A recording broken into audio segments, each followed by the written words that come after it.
अस्सलामुअलैकुम। This is Mohammad Tayyab.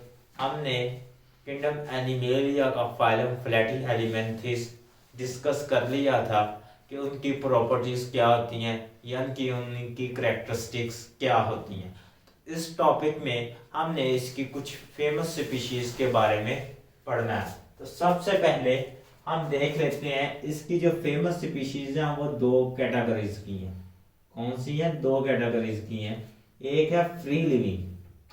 Free living ऐसी species को कहते हैं जो कि आज़ादाना रहती हो, जो कि अपनी खुराक खुद ऑब्टेन करती हो एनवायरनमेंट से और खुद उसको डाइजेस्ट करती हो।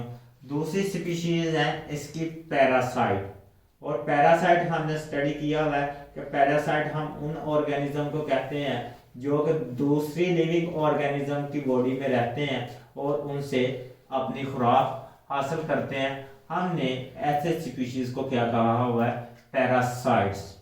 तो हमने इनकी दो कैटेगरीज देख ली कि एक तो इनके पास फ्री लिविंग स्पीशीज होती हैं फ्लैटी हेलिमेंथिस फाइलम में, और दूसरी कौन सी होती हैं? इनके पास पैरासाइट होती हैं। तो फ्री लिविंग स्पीशीज में ये डिस्कस करेगा किसको? प्लेनेरिया को। तो प्लेनेरिया की हमने कल भी एग्जाम्पल डिस्कस की थी कि प्लेनेरिया एक फ्री लिविंग स्पीशीज है और हमारे पास फ्रेश वाटर में पाई जाती है। और ये फ्रेश वाटर में पाई जाती है, इसका नाम है, जो इसका साइंटिफिक नेम है वो है ड्यूजीसिया। क्या है? ड्यूजीसिया इसका साइंटिफिक नेम है। ये इंटीटेस्ट में पूछ लेता है कि ये प्लेनेरिया का साइंटिफिक नेम क्या है, तो ये इसका साइंटिफिक नेम है ड्यूजीसिया। अब इसकी प्रॉपर्टीज डिस्कस कर लेते हैं। इसकी प्रॉपर्टीज क्या है? एक तो ये फ्री लिविंग है, दूसरी क्या है? ये स्विम करती है। ये क्या करती है? स्विम करती है। ये स्विमिंग शो करती है। तो हमने यहाँ पे लिख लिया कि ये क्या करती है? स्विमिंग भी शो करती है। उसके बाद इसकी बॉडी पे क्या होते हैं? सीलिया होते हैं बहुत सारे, मल्टीपल। इसकी बॉडी पे क्या होते हैं? बॉडी है सीलिया। तो हमने इतनी इसकी प्रॉपर्टी डिस्कस की गई थी। इसके बाद ये रिप्रोडक्शन किससे करती है? बाइनरी फिशर से करती है। हमने ये भी स्टडी किया हुआ है 9th क्लास में जब हमने बाइनरी फिशन का पढ़ा था। तो अब इसके पास well develop free living species है, तो इसके पास वेल डिवेल्प नर्वस सिस्टम होगा। ये भी हमने कल डिस्कस कर लिया था। इसके पास ब्रेन होता है और इसके पास वेल डिवेल्प डाइजेस्टिव सिस्टम होता है। दूसरी हमारे पास स्पीशीज है हमने जो डिस्कस करनी है यहाँ पे, वो है दो। ठीक है, तीन पैरासाइट स्पीशीज इसने बताई हुई है यहाँ पे। एक तो हमारे पास इसने बताया हुआ है, ठीक, ब्लड फ्लूक। क्या बताई हुई है? Blood fluke. ये कल भी डिस्कस हुई थी हमारे पास। दूसरी इसने स्पीशीज यहाँ पे बताई हुई है लीवर फ्लूक। क्या है? Liver fluke. और तीसरी हमारे पास इसने बताई हुई है टेप वर्म। अब इन स्पीशीज को डिस्कस करने का मकसद क्या है? ये स्पीशीज क्या करती है? ये इनवर्टिब्रेट स्पीशीज में भी एग्जिस्ट करती हैं और वर्टिब्रेट्स में भी। ये अपना ज्यादातर जो लाइफ साइकिल है वो क्या करती हैं? वर्टिब्रेट में एग्जिस्ट करती हैं। और ये पैरासाइट है, अपने होस्ट को नुकसान पहुंचाती हैं। तो इस वजह से मिलियंस ऑफ पीपल की जो है वो डेथ हुई है एशिया में। तो इनको, ये चाइना से बिलोंग करती हैं कुछ स्पीशीज, इस वजह से इनको चाइनीज स्पीशीज भी कहा जाता है। तो ये क्या, इनकी वजह से जो कॉन्टिनेंट एशिया है इसमें अराउंड बहुत तकरीबन 30 मिलियन की डेथ हो चुकी है। तो इन स्पीशीज का फिर हम कंट्रोल देखते हैं। तो सबसे पहले हम ब्लड फ्लूक को हमने क्या कहा था? ब्लड फ्लूक का हमने क्या है इसका नाम पढ़ा था? साइंटिफिक नेम आपको याद होगा। तो हमने इसको कहा था, इसको हम कहते हैं सिस्ट हिस्टोमा। हिस्टोमा। लीवर फ्लूक को हमने क्या कहा था? फैसिकोला हेपेटिका। फैसिकोला हेपेटिका। हेपेटिका जब भी लफ्ज आएगा तो ये किसके रिलेटेड होगा? ये रिलेटेड होगा लीवर के रिलेटेड होगा। दूसरा था टेपवर्म, इसका नाम था टीनियम सोलियम। टीनिया टीनियस सोलियम, सोलियम। तो ये साइंटिफिक नेम आपने इसी तरह याद करनी है।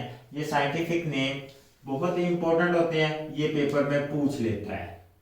नेक्स्ट हम मूव ऑन करते हैं, वन बाय वन डिस्कस करते हैं। बुक में 2 स्पीशीज को इसने डिस्कस किया है। एक तो हमारे पास प्लेन एरिया को इसने डिस्कस किया था, अब 2 स्पीशीज को डिस्कस करेगा, लिवर फ्लूक को और टेप वर्म को। हम इनकी one by one characteristics study करते हैं।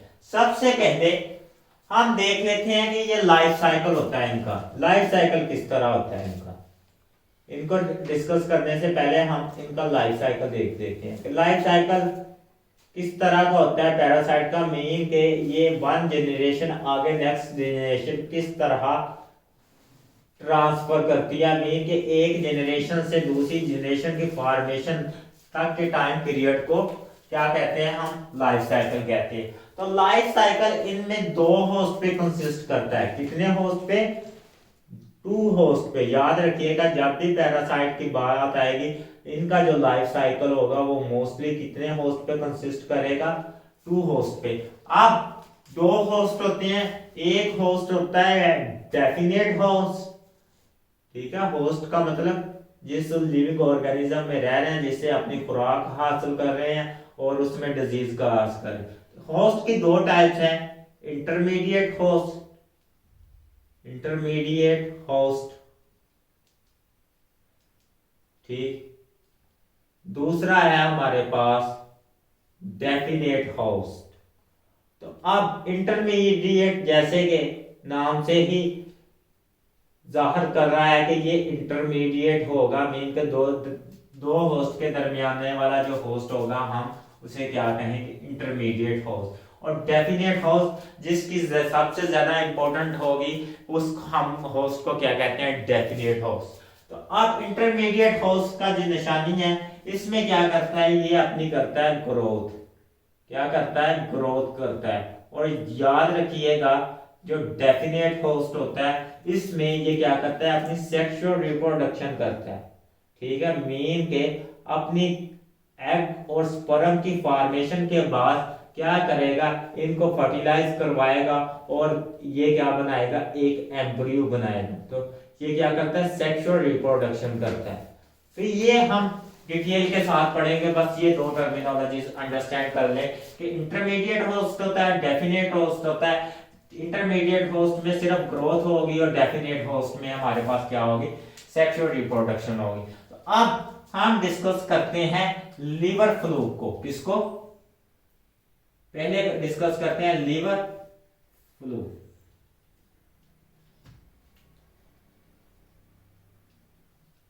हमने इसका साइंटिफिक नेम भी पढ़ लिया, फेसिकोला हेपेटिका इसे कहते हैं।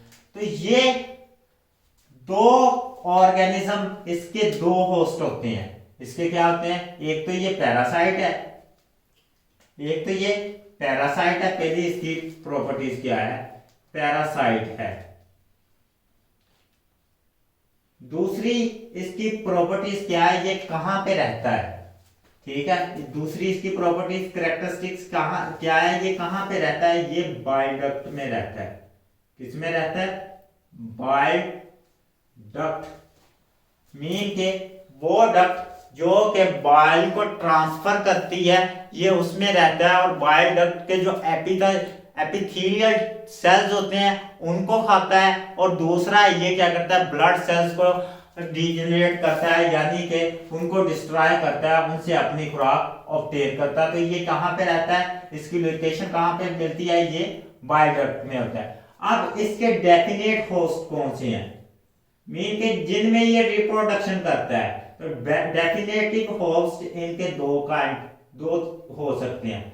या तो इनके डेफिनेट होस्ट कौन से होंगे, शीप होगी यानी कि भेड़, या तो हमारे पास इनके डेफिनेट होस्ट होंगे ह्यूमन बॉडी।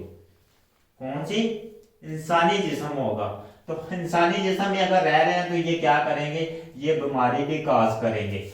अब और अगर ये शीप में रह रहे हैं तो ये क्या करेंगे, उनमें भी बीमारी काज करेंगे। तो ये हमारी क्या करेंगे, इकोनॉमी को लॉस पहुंचाएंगे। और इनका जो इंटरमीडिएट होस्ट है वो है हमारे पास इंटरमीडिएट होस्ट। ये टर्मिनोलॉजी इस बुक पे क्लियर नहीं दी हुई, लेकिन ये क्या करता है, एंटीट्रस्ट में पूछ लेता है कि intermediate host of that animal that parasite, तो आपको ये पता आना चाहिए। इसने थोड़ा सा इनको कंफ्यूज करके कॉमे की फॉर्म में लिखा हुआ है स्नेल। इनका जो इंटरमीडिएट होस्ट है, यानी कि जो एम्ब्रियो हमारे पास बनेगा सेक्सुअल रिप्रोडक्शन के दरमियान, बात तो उसकी डेवलपमेंट होगी इंटरमीडिएट होस्ट में, और इंटरमीडिएट होस्ट से ये दोबारा डेफिनेटिव होस्ट में ट्रांसफर होगा। ये क्या करेगा, अपनी रिप्रोडक्शन मीन के इस तरह ये साइकिल कंप्लीट करता रहता है। तो हम यहाँ पे एक साइकिल बना लेते हैं। तो सेक्सुअल रिप्रोडक्शन ठीक है। सेक्सुअल रिप्रोडक्शन में क्या होता है, एम्ब्रियो फॉर्मेशन होती है। क्या होती है, एम्ब्रियो फॉर्मेशन। मेन के फीमेल के यूरेटस में क्या होगा, एग की फर्टिलाइजेशन होगी, और ये क्या होता है, ये फिर मूव ऑन करता है। किस तरह, बाइल डक्ट से क्या करता है, ये ब्लड में जाता है, ब्लड से क्या करता है, स्मॉल इंटेस्टाइन में जाए, बाइल डक्ट से क्या करता है, ये डायरेक्ट क्या करता है, इंटेस्टाइन में जाता है, स्मॉल इंटेस्टाइन में जाता है, जहां पे ये क्या होता है, अनडाइजेस्टिव वेस्ट होते हैं, उनके जरिए बाहर निकल आता है। अनडाइजेस्टिव वेस्ट के जरिए बाहर आ जाता है, और किस बॉडी में एंटर होगा, नेक्स्ट ये किसकी बॉडी में एंटर होगा, ये स्नेल की बॉडी में एंटर होगा, और वहां पे क्या करेगा, ग्रोथ करेगा, और ग्रोथ करने के बाद ये क्या करेगा, दोबारा ह्यूमन में आ जाएगा। दोबारा क्या करेगा, ह्यूमन या हमारे पास डेफिनेट होस्ट में आ जाएगा। तो ये क्या करता है, ये इसका जो लाइफ साइकिल है वो दो स्टेजेस पे डिपेंड करता होता है। एक होती है सेक्सुअल रिप्रोडक्शन, यानी कि डेफिनेट होस्ट, नेटिव होस्ट, और दूसरा क्या है, ठीक है, डेवलपमेंट होती है, वो क्या है, इंटरमीडिएट होस्ट। हमने इसकी डिटेल नहीं करनी, ये समझ लें कि जो लार्वा की डेवलपमेंट होती है वो स्नेल में होती है। बस आपका यहां तक ही तल्लक है, इसके दो लाइफ साइकिल, दो होस्ट होते हैं। नेक्स्ट है हमारे पास लिवर फ्लूक, हमने डिस्कस कर लिया।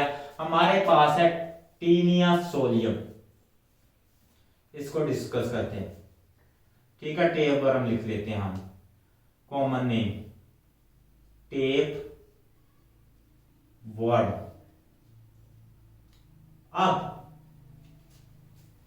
यहां पे बात नोट कर लें कि जो के सारे फ्लैटी एलिमेंथीज हैं वो हमारे पास अनसेगमेंटेड होते हैं।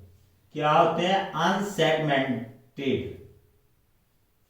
ये क्या है, अनसेगमेंटेड वर्ड मीन कि इनका कोई सेगमेंट नहीं होता है। ये लॉन्ग बॉडी होती है, हमने कहा था फ्यू मिलीमीटर से 25 मीटर तक लॉन्ग होते हैं। तो ये 25 मीटर तक क्या होता है, इनका कोई सेगमेंट नहीं होता। लेकिन टेप वर्म, टीनिया सोलियम वाहद वर्म्स हैं इनमें जो के सेगमेंटेड वर्म्स होते हैं, जो के सेगमेंटेड वर्म्स होते हैं, यानी कि इनकी बॉडी के सेगमेंट होते हैं। तो हमारा इनकी बॉडी के जो सेगमेंट होते हैं उनको हम कहते हैं, इस सेगमेंट को क्या कहते हैं हम, प्रोगलोटिस। ठीक है, प्रोगलोटिस। तो ईच सेगमेंट कार्ड, इसका बहुत इंपॉर्टेंट फंक्शन है इनकी लाइफ साइकिल में, तो उसको क्या कहते हैं, प्रोगलोटिस। प्रोगलोटिस। अब ये प्रोगलोटिस क्या फंक्शन परफॉर्म करते हैं, ये करते हैं हमारे पास, इनके पास क्या होते हैं, मेल और फीमेल सेक्स ऑर्गन्स होते हैं, और ये क्या करते हैं, स्पर्म और एग प्रोड्यूस करते हैं। स्पर्म और एग प्रोड्यूस करेंगे। अब स्पर्म और एग जब प्रोड्यूस होंगे तो इनकी फर्टिलाइजेशन से हमारे पास क्या बनता है, दोबारा स्पर्म और एग की फर्टिलाइजेशन से क्या बनता है, जाइगोट बनता है। और जाइगोट किसमें, एम्ब्रियो में चेंज हो जाता है।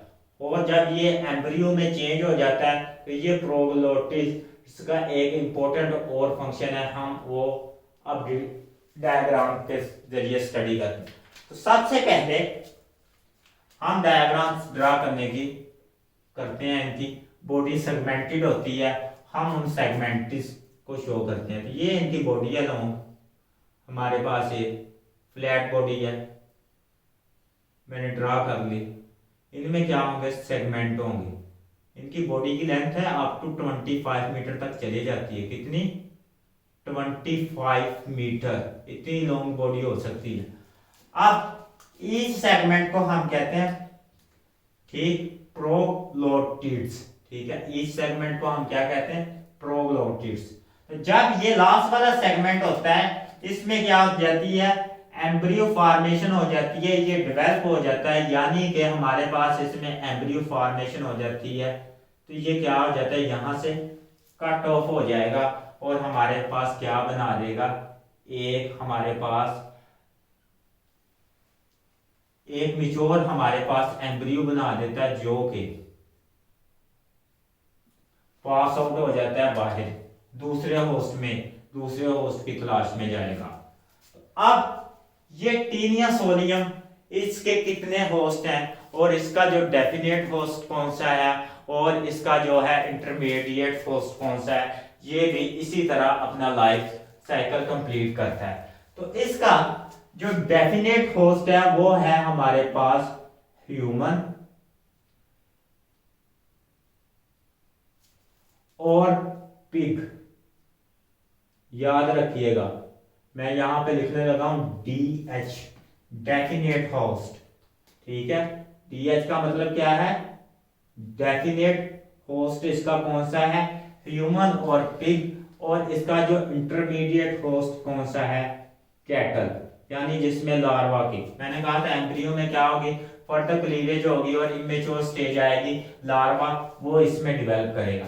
अब डेफिनेट होस्ट यानी जिसमें सेक्सुअल रिप्रोडक्शन होगी वो ह्यूमन की बॉडी में होगी, और ये वाले जो है प्रोग्लोटिड्स क्या करेंगे, ब्रेक डाउन होंगे और बाहर आ जाएंगे इन्वायरमेंट में। और जब ये इन्वायरमेंट में आएंगे तो ये जब कैटल्स ग्रेजिंग करेंगी, जब क्या करेंगी, कैटल्स ग्रेजिंग करेंगी, तो ये कैटल्स की बॉडी में एंटर हो जाएंगे और क्या करेंगे, ये स्टमक में जाएंगे, स्टमक से क्या करेंगे, ब्लड में फ्यूज होंगे, और ब्लड में फ्यूज होने के बाद ये क्या करेंगे, ये वॉलंटरी मसल तक पहुंचते हैं। यहां पे इसने टर्म यूज की हुई है वॉलंटरी। ऐसे मसल जिनको हम कंट्रोल कर सकते हैं वो वॉलंटरी मसल्स होते हैं। तो वो हमारी बॉडी में कौन से मसल्स हैं, स्केलेटल मसल्स। तो ये पूछ सकता है कि कौन सा डेफिनेट मसल इंडेफिनेट हमारे पास इंटरमीडिएट होस्ट है और कौन सी जगह पे ये कीनियम सोलियम प्लेस करते हैं, तो वो कौन से स्केलेटल मसल्स हैं हमारे पास, जो है वॉलंटरी मसल्स हैं। वहां पे ये आके क्या करते हैं, रुकते हैं और अपनी ग्रोथ मुकम्मल करते हैं और दोबारा क्या करते हैं, वेस्ट मटेरियल के थ्रू ब्लड में जाते हैं। ब्लड में जाके बाद में क्या करते हैं, स्मॉल इंटेस्टाइन में जाएंगे और स्मॉल इंटेस्टाइन में क्या करेंगे, जाके दोबारा एयर में चले जाएंगे। तो अब ये क्या है, मसल तक पहुंच चुके हैं, हमारे पास ये मसल तक पहुंच चुके हैं। अब इनमें क्या था, ये स्मॉल इंटेस्टाइन के जरिए बाहर निकल जाते हैं। लेकिन कैटल्स में क्या होता है, जब हम अनकुक्ड फूड खाते हैं कि जो कि कंप्लीट कुक ना की हो, तो जब हम ये फूड खाते हैं तो उसमें क्या होता है, ये वाली जो वॉलंटरी मसल के साथ हमारे पास ये टीनिया टेपवर्म अटैच होते हैं। ये क्या करते हैं, दोबारा ह्यूमन बॉडी में चले जाते हैं। मीन के जब हम अनकुक्ड फूड खाते हैं, अनकुक्ड फूड खाएंगे, ठीक है, तो हम क्या करेंगे, जिसमें कंप्लीटली ये डिस्ट्रॉय ना हो, तो ये दोबारा ह्यूमन बॉडी में एंटर हो जाएंगे। अब हमने ये पढ़ लिया कि ये सेगमेंटेड वर्म्स होते हैं, ये स्पेशल काइंड के वर्म्स है जो सेगमेंटेड होते हैं। इनके भी दो होस्ट होते हैं, डेफिनेट होता है और इंटरमीडिएट होस्ट होता है। यहाँ पे मैं इसको मेंशन कर देता हूँ, इनका ये वाला जो है हमारे पास कैटल इंटरमीडिएट होस्ट है। आपको बस इंटी टेस्ट के लिए ये याद रखने की जरूरत है। नेक्स्ट हमने पढ़ना है पैरासाइट की अडॉप्टेशंस। पैरासाइट की अडॉप्टेशंस, अडॉप्टेशन क्या कहते हैं कि इन्वायरमेंट के लिहाज से अपने आप को एडजस्ट करना, ठीक। जैसा इन्वायरमेंट है वैसा रहना। तो पैरासाइट ने क्या किया हुआ है, अपने आप को इन्वायरमेंट के लिहाज से अडॉप्ट किया हुआ है। अब फ्री लिविंग ऑर्गेनिज्म में उन्होंने खुद खुराक तलाश करनी थी, खुद एनिमल्स को कैप्चर करना था, खुद उनसे खुराक हासिल करनी थी। तो उनमें क्या था, कम्प्लेक्स था। लेकिन इन्होंने क्या किया, ये होस्ट की बॉडी में रहते हैं, इनको सारा सामान तैयार मिलता है। तो अब इनके पास कौन सी अडाप्टेशन है। सबसे पहले इनकी जो एपिडर्मस है, ठीक है, इनमें एपिडर्मस यानी सबसे बाहर वाली लेयर, स्किन वाली लेयर जो एक्टोडर्म से बनती है, वो किससे रिप्लेस हो जाती है, वो हो जाती है क्यूटिकल से। ठीक है, रिप्लेस बाय क्यूटिकल। अब क्यूटिकल का क्या फंक्शन है, क्यूटिकल दो कंपाउंड से मिलकर बनी होती है। ठीक, इस एक कंपाउंड है जिसे हम कलेक्टिवली कहते हैं ग्लाइकोकैलिक्स। ये इंफॉर्मेशन है अजाफी। ग्लाइकोकैलिक्स प्रोटीन और कार्बोहाइड्रेट से मिलकर बनता है। किससे, प्रोटीन और कार्बोहाइड्रेट्स।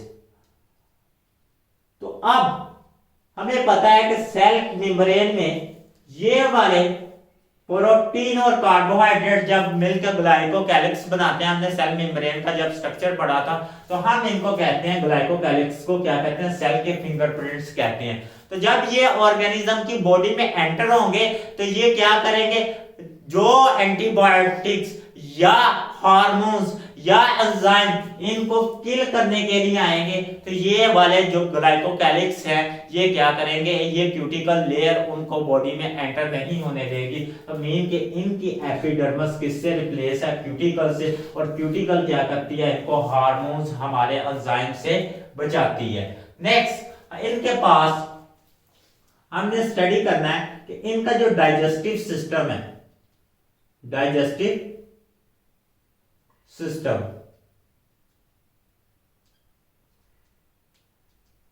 खुराक हजम करने का निजाम, अब वो क्या है, रिड्यूस हो चुका है। क्यों रिड्यूस हो चुका है, क्योंकि ये फुली होस्ट पे डिपेंडेंट करते हैं। आप होस्ट से ये क्या करते हैं, डाइजेस्टिव फूड डाइजेस्ट कर शुदा लेते हैं, कि मीन का हजम शुदा खुराक लेते हैं, तो इनका जो डाइजेस्टिव सिस्टम है वो क्या कर जाता है, रिड्यूस कर जाता है। नेक्स्ट, इनकी प्रॉपर्टीज क्या है, वो है डाइजेस्टिव सिस्टम के अलावा इनका जो मसल सिस्टम है और नर्वस सिस्टम है वो भी रिड्यूस कर जाता है। मसल सिस्टम और नर्वस सिस्टम।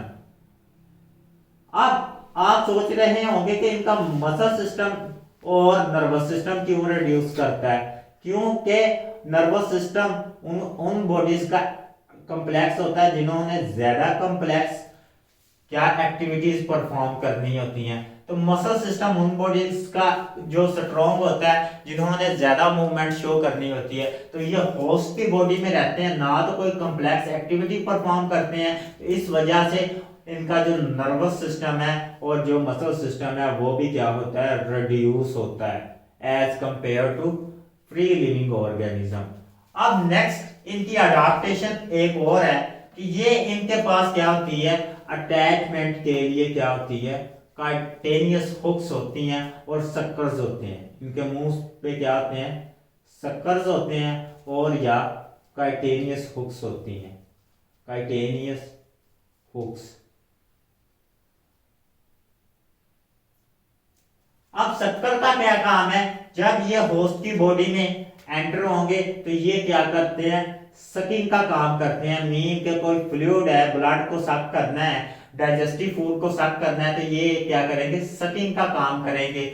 और काइटेनियस हुक्स क्या करती हैं, ये पंक्चरिंग का काम करती हैं। मीन के हमारे पास किसी सेल को किसी वेसल को पंक्चर करना है ताकि उससे फ्लूइड बाहर आ सके, तो ये इनके पास काइटेनियस हुक्स होती हैं, उनकी मदद से ये क्या करते हैं, उनको पंक्चर करते हैं। तो हमने यहाँ तक इसकी प्रॉपर्टीज, इसकी अडाप्टेशंस भी पढ़ ली कि ये वाली अडाप्टेशंस होती हैं। अब हमने इसका पढ़ना है कि ये दो तरह की होती हैं, टीन या टेप वर्म का हमने पढ़ना है कि ये ऑर्गेनिज्म में बीमारी काज करते हैं, इन्फेस्टेशन, मीन के entry of the word into human body या any animal body is called infestation. तो इन्फेस्टेशन हमने सबसे पहले क्या पढ़ा था कि ह्यूमन में और या पिग में जो इन्फेस्टेशन होती है वो क्या करते हैं, कैटल का जो मीट है, अनकुक्ड मीट है, उसको खाने से होती है, अनकुक्ड मीट। अब अनकुक्ड मीट खाने से क्यों होती है, क्योंकि कैटल के जो ग्लंटरी मसल्स होते हैं, स्केलेटल मसल्स होते हैं, उनके साथ अटैच होते हैं हमारे पास टेप वर्म, और टेप वर्म क्या करते हैं, ह्यूमन की बॉडी में एंटर हो जाते हैं और ये ग्रोथ करते हैं, और ग्रोथ करने के बाद क्या करते हैं, दोबारा हमारे पास प्रोगोनोटिड्स बनाते हैं, यानी कि मैच्योर एम्ब्रियो बनाएंगे जो कि बॉडी से क्या करेंगे, बाहर आएंगे और हमारे पास क्या बना देंगे, नेक्स्ट कैटल की बॉडी में जाएंगे, दोबारा ग्रो करेंगे और हमारे पास दोबारा इसी तरह ये सर्कल चलता है। अगर हम इस सर्कल को कंट्रोल करना चाहते हैं तो हमें सबसे पहले क्या करनी चाहिए, cooked food use, uncooked food use नहीं करनी चाहिए, वो फूड यूज करनी चाहिए जो कि प्रॉपर कुक्ड हो। अब डिइन्फेस्टेशन मीन का रिमूवल ऑफ वर्म्स क्या होता है। अब जब ये बॉडी में एंटर हो जाते हैं तो इनको रिमूव करना आसान नहीं है, इंसान के लिए इनको रिमूव करना आसान नहीं है, क्योंकि इनका जो अगर स्मॉल हेड भी बच जाए, पीछे स्मॉल हेड वाला स्ट्रक्चर भी बच जाए तो ये दोबारा क्या करते हैं, कंप्लीट ग्रोथ हो जाते हैं। और क्या करते हैं, दूसरा क्या करते हैं, ये बस अपने सेगमेंटेड को तोड़ते रहते हैं और बॉडी के से बाहर बेचते रहते हैं, जिनके पास एम्ब्रियो होता है ये दोबारा नेक्स्ट कैटल में जाते हैं और कैटल से दोबारा क्या करते हैं, लिविंग ऑर्गेनिज्म में ट्रांसफर होते हैं। अब इनको कंट्रोल करने के लिए हमारे पास मेडिसिन फिजिशियंस ने अब डेवलप कर ली है कि हम इनकी क्या कर सकते हैं, ग्रोथ को कंट्रोल कर सकते हैं। वो मेडिसिन कौन सी हैं, वो है अनीमिया मेडिसिन, ठीक है। ये फ्लूइड की फॉर्म में हमारे पास मेडिसिन अवेलेबल होती हैं जो कि जिनके पास एंटीबायोटिक्स होती हैं जो कि हमारे पास वर्म्स को किल करती हैं, और हम इन मेडिसिन को फिजिशियन की हदायत के मुताबिक इस्तेमाल करने के बाद इन वर्म्स को क्या कर सकते हैं, इनसे छुटकारा हासिल पा सकते हैं। इन वर्म्स को पढ़ने का मकसद इनके लाइफ साइकिल को स्टडी करना था ताकि हम इनकी ग्रोथ को कंट्रोल कर सके, क्योंकि इनकी ग्रोथ की वजह से एशिया में तकरीबन 30 मिलियन पीपल्स आफ्टर प्लाज्मोडियम था ना हमारे पास, जिसने क्या किया था, इतना ज्यादा हमारे पास मलेरिया काज किया था। इसके बाद ये वाले वर्म्स थे जिसने तकरीबन अबाउट 30 मिलियन इतने ज्यादा पीपल्स को हिस्ट्री में डिस्ट्रॉय किया। तो इनकी जो हमारे पास जो कंट्रोल था वो बहुत ज्यादा जरूरी था। तो हमने इनके लाइफ साइकिल को स्टडी करने के बाद हमने इन पे कंट्रोल हासिल कर लिया है। तो इंशाल्लाह अगले लेक्चर में हम नेक्स्ट फाइलम एस्टी हेलिमिन्थेस के साथ आपसे मुलाकात होगी। अल्लाह हाफिज।